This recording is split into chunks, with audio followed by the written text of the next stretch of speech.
In today's video, we're diving into recently discovered structures in Southeast Asia that really do change history. And I'm going to ask the question, if these structures have been found recently, what else lies just beneath our feet?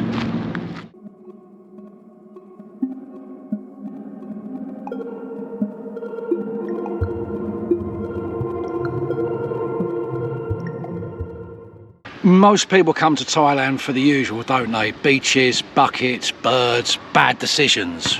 Not me though, I'm a professional wanderer with a PhD. No, I'm not doing that, I'm not hashtag Brady. PhD in mooching about, dotting about. I walk, I look, I ponder. I sniff out stories like a truffle pig with a Coca-Cola addiction. Bangkok, completed it, mate. Ayutthaya, nice place for a wander and a ponder. Sukhothai, beautiful postcard, picturesque looking place. But once you've exhausted the old Khmer stonework, it's time for something a little bit juicier. Something off menu. Something that makes you stop and go, hang on a minute, that's not right, is it? Enter Si Thep. Middle of nowhere, quiet, peaceful. Looks like the sort of place where mysteries go to retire, but trust me, this old girl's been hiding a few tricks under her skirts. So there I am, trudging about like a man with nowhere better to be when I clock this mound, just a bump in the landscape. Could have been anything. Termite hill, rubbish heap, your Uncle Frank after a big lunch. But the locals, they give it that look. The we know something but we're not saying nothing look. So they dig it up. And what comes out? A pyramid. A tiny one, mind you, fun size, but a pyramid all the same. One that had been looted many times over. And the carvings, don't get me started about the sculptures, dwarfish, mad looking things. Big eyes, manic grins like Snow White's crew if they'd spent too much time on the wrong end of a mushroom tea. Nothing, and I mean nothing, like any style in Thailand. Nowhere. Like it had been dropped in by some ancient party crasher who forgot to leave a note and then buried it for 1,000 years.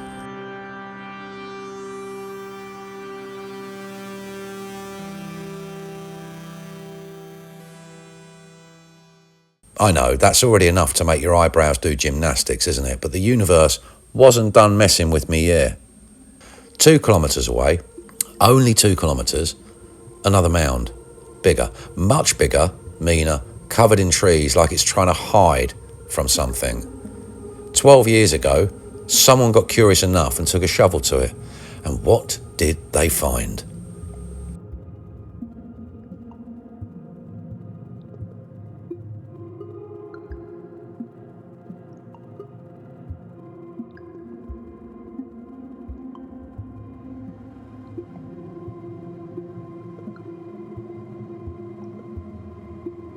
Oh, just a massive undocumented pyramid, mate, that's all. Nothing else, nothing to see here. And nobody's coming to see it, like TikTok, Instagram, foreign YouTubers. Nobody is interested. Everybody wants to follow the narrative of the Khmer, the narrative of the history that you're given right now. Nobody else is interested. So I'll just repeat that. A massive, undocumented pyramid. A great big stairway to the sky jobby, like something you've seen in Central America, except it's here. It's in Thailand, under a great big pile of dirt. And it's at least 1,500 years old. And nobody told anyone. This thing wasn't in the history books, not from Sukhothai, not from Ayutthaya, not the Khmer. It wasn't in the textbooks. It wasn't even in the dodgy conspiracy forums run by the bloke in Croydon who thinks lizards stole his postman. Si Thep kept it really, really quiet. Like it was waiting for anyone to wander by and go, hang on a minute, that shouldn't be there, should it? You see, that's the thing about wandering, proper wandering. You don't go looking for answers, you go looking for trouble. And if the universe likes you, it gives you a story instead. Si Thep gave me a dirty, great big one. A continent-bending, history-breaking, what else are they not telling us sort of tale. And now I'm hooked, like a new arrival in a dodgy pattaya bar.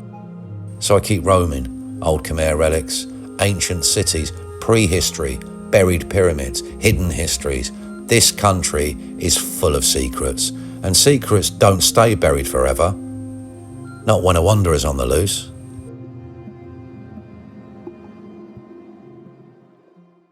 It's mad, isn't it? A pile of dirt. But what lay beneath was and is an absolute affront to historical narratives. It goes against everything. It's a massive tiered structure, astonishingly reminiscent of a Central American pyramid. There's no getting away from that. It's angular, it's broad-shouldered, it's unapologetically engineered, and it's impossibly old. And, as I said, it's undocumented, utterly absent from the textual memory of this region. It doesn't make sense from a Thai perspective, a Khmer perspective, an Indian perspective, a British perspective. And standing at its base, you can't help but feel the mind tugged in a few different directions at once. I mean, there's awe and wonder, certainly, but also there's irritation. The irritation that comes when the world refuses to arrange itself into the categories we've so carefully built for it. And you've got the naysayers, haven't you? What do you think? You think aliens built it? No, mate, I don't. I think it's a buried structure, undocumented. There is no conspiracy theory. Because history, after all, and a lot of you lot, like your stories straight. People migrate in neat patterns. Architectural styles evolve predictably.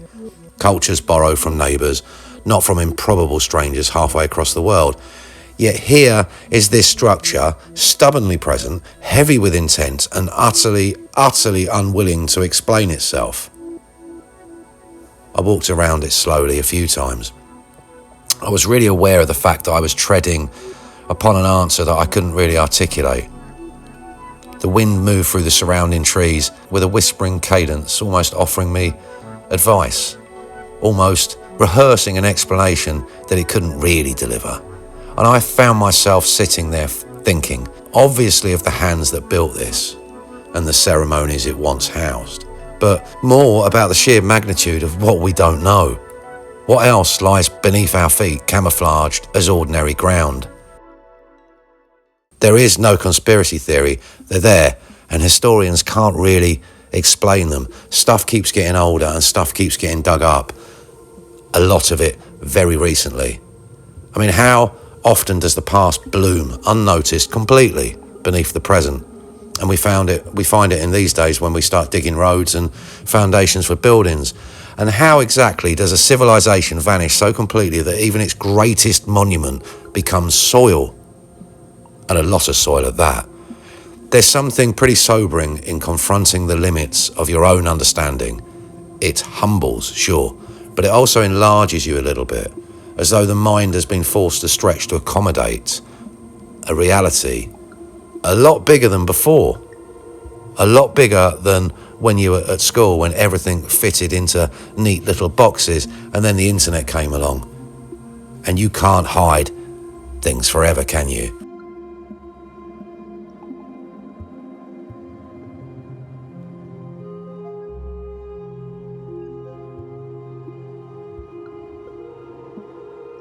As I stood there, I felt an odd sensation. Is the quiet awareness that the world is infinitely stranger than the version we carry inside our heads, and that every so often, if we are fortunate, the earth cracks open just enough to remind us. Si Thep did not simply reveal ruins. It revealed the boundaries of certainty itself. And once you've seen those boundaries, once you've watched them crumble beneath a few feet of soil, you can't return to the comfortable illusion that the past is fully mapped. You just can't. It is vast, it is buried, and it is patient. In every mound, every swell of anonymous earth holds the possibility of rewriting everything we think we know.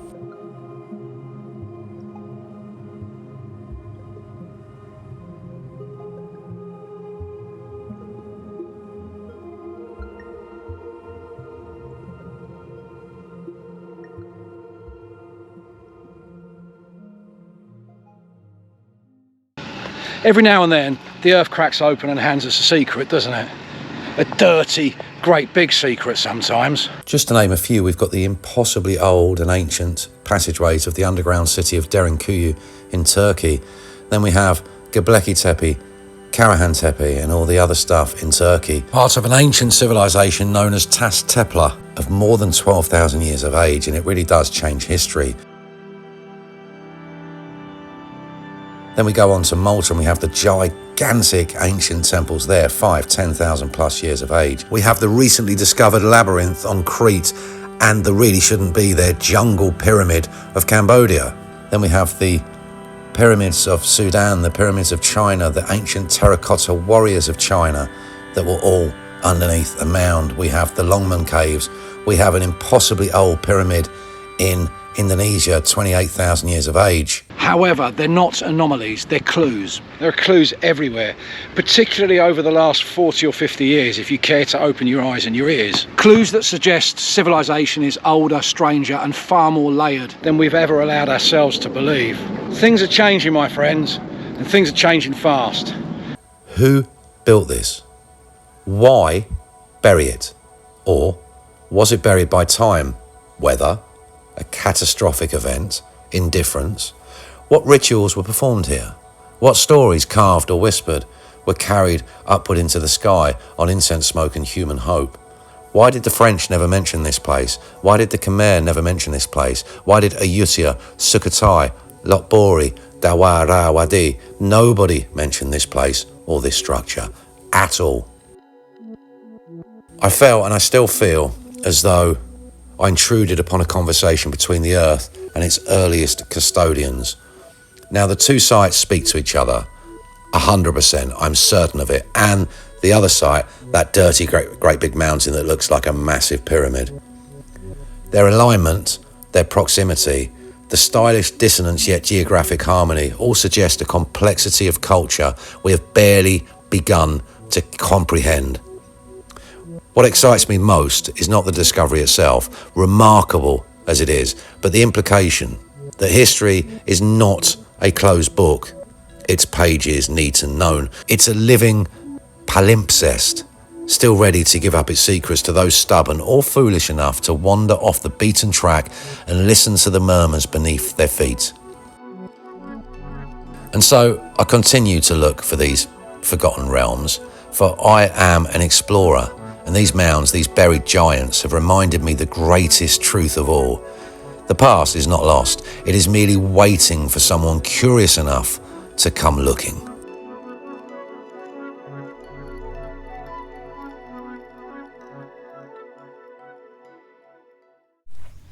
I do wonder if they've actually dug round here.